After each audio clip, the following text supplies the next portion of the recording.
क्या एक माँ अपने बेटे को हासिल कर पाएगी? क्या अनिका आर्यन को पाने के लिए करेगी रोहित से शादी? हॉस्पिटल में रोहित की किस बात को सुनकर अनिका के उड़ गए होश। अनिका ने बलबीर सर का कॉलर पकड़ते हुए उनसे कहा, गुरु का काम होता है अपने शिष्यों को सच्ची राह दिखाना, और आप तो उन्हीं की राह पर चलने लगे। बलबीर सर, जो नॉर्मली कभी किसी से नहीं डरते थे, उन्हें आज अनिका के सवालों से बहुत डर लग रहा था। थोड़ी देर बलबीर सर की इस सिचुएशन का मजा उठाने के बाद अनिका ने उनका कॉलर छोड़ दिया। इतने अच्छे ग्रिप बहुत कम लोगों की होती है। मैं तुमसे अभी भी कहता हूँ, तुम मार्शल आर्ट की प्रैक्टिस करती रहो।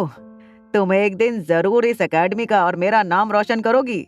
सर, मैं जानती हूँ कि आपको अपनी इस एकेडमी का नाम जिंदा रखने के लिए एक अच्छे सक्सेसर की जरूरत है। आप आर्यन को ट्रेन करने की कोशिश कीजिए, शायद आपकी तलाश खत्म हो जाए। ये बात की ना तुमने, अब देखना मैं आर्यन को कैसे ट्रेन करता हूँ। अभी बलबीर सर और अनिका बातें कर रहे थे, तब रिया भी दौड़कर ऑफिस में आ गई। आर्यन और रिया को साथ खड़े देखकर अनिका की आंखें भर आईं। बलबीर सर ने पीछे से आवाज लगाते हुए अनिका से कहा, अब माँ का दिल दोनों बच्चों को देखकर भर गया हो तो क्या हम कुछ काम भी कर लें? तुम्हें तो सोने से फुर्सत मिलती है नहीं, आलसी कहीं की। बच्चों को तो कम से कम अपनी तरह मत बनाओ। ये कहकर बलबीर सर आर्यन और रिया को लेकर ट्रेनिंग सेंटर की ओर चले गए। अनिका ने रेखा मौसी को फोन लगाया। रेखा मूर्ति अनिका की वही मौसी थी जो उसे मनाली से बेंगलुरु ले गई थी। रेखा आंटी ने जैसे ही फोन उठाया, अनिका ने उन्हें मनाली में हुई सारी बातें बता दी। अनिका बेटा, ये बहुत खुशी की बात है कि आर्यन हमें सही सलामत वापस मिल गया है, मगर साथ ही मैं तुम्हें ये भी बता दूं, रोहित मारवा के पास से आर्यन की कस्टडी हमें मिलना लगभग इम्पॉसिबल है। मौसी, मारवा खानदान आर्यन को बहुत तकलीफ पहुंचा रहा है, और अगर कल को रोहित किसी से शादी करता है और वो लड़की अपने स्वार्थ के लिए आर्यन के साथ कुछ गलत कर दे, तो हम चाह कर भी अपने आर्यन की कोई मदद नहीं कर पाएंगे। फिर अगर रोहित को किसी ऐसी लड़की से शादी करनी होती तो आज तक कुंवारा नहीं होता। एक रास्ता है मेरे पास, जिससे आर्यन तुम्हारे पास बिल्कुल तुम्हारी बेटी रिया की तरह रह सकता है, और रोहित को कोई एतराज नहीं होगा। तो जल्दी बताइए क्या करना है। चाहे कितना भी पैसा खर्च करना पड़े, मैं करने के लिए तैयार हूँ। बेटा, पैसा नहीं, थोड़ा दिमाग इस्तेमाल करना है। तुम रोहित की जिंदगी में किसी और लड़की को आने का मौका ही मत दो। क्यों ना तुम ही रोहित से शादी कर लो। आंटी, ये किस तरह का सजेशन दे रही हैं आप मुझे? मैं तुम्हारे बेटे के लिए ही तुम्हें ये सजेशन दे रही हूँ।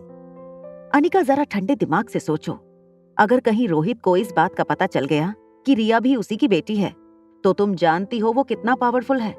कहीं ऐसा ना हो कि रिया और आर्यन दोनों की कस्टडी उसे मिल जाए। अनिका ने जब फिर से अपने मन में रोहित के बारे में सोचा, तो उसे भी ऐसा लगा कि आखिर रोहित में कोई बुराई तो थी नहीं। अनिका अपना पर्स उठाकर ऑफिस से बाहर निकली और ट्रेनिंग सेंटर में आर्यन और रिया को हाथ के इशारे से बाय करते हुए वहाँ से निकल गई। दादी माँ की आईसीयू वार्ड के बाहर रोहित सनी के साथ कुछ बात कर रहा था। अनिका उनके पीछे खड़ी होकर उनकी बात खत्म होने का इंतजार करने लगी। सनी, कल संडे है और मुझे फैमिली मीटिंग अटेंड करनी होगी।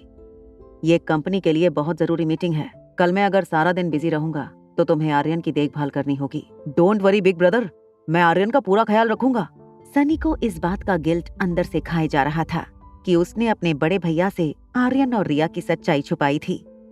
सनी ने सोचा क्यों ना इस मुद्दे पर रोहित के थॉट्स को जानने की कोशिश करे। भैया, अगर आर्यन की बायोलॉजिकल मदर कभी आपके सामने आकर खड़ी हो जाए तो आप क्या करेंगे? अगर वो औरत मेरे सामने आ जाए तो उसकी जान ले लूंगा मैं। मगर भैया, आर्यन की माँ ने आखिर आपके साथ ऐसा क्या किया था जो आप उनसे इतनी नफरत करते हैं? इससे पहले कि रोहित या सनी अनिका को उनके पीछे खड़ा देखते, अनिका वहाँ से चली गई। किशन मामा, नानी माँ, अंजलि मामी और शीला मासी हॉल में बैठकर कंपनी के बारे में कोई इम्पोर्टेंट डिस्कशन कर रहे थे। आयुर्वेदिक दवाइयाँ बनाने वाले इनके पूर्वज पीढ़ी दर पीढ़ी किताबों में दवाइयाँ बनाने के अलग अलग फॉर्मूले लिख कर गए थे। तुम्हारी बहन स्वाति अगर वो खानदानी किताब लेकर भाग ना गई होती तो आज हमें बहुत मदद मिलती। क्यों ना हम अनिका की कोई मदद लें?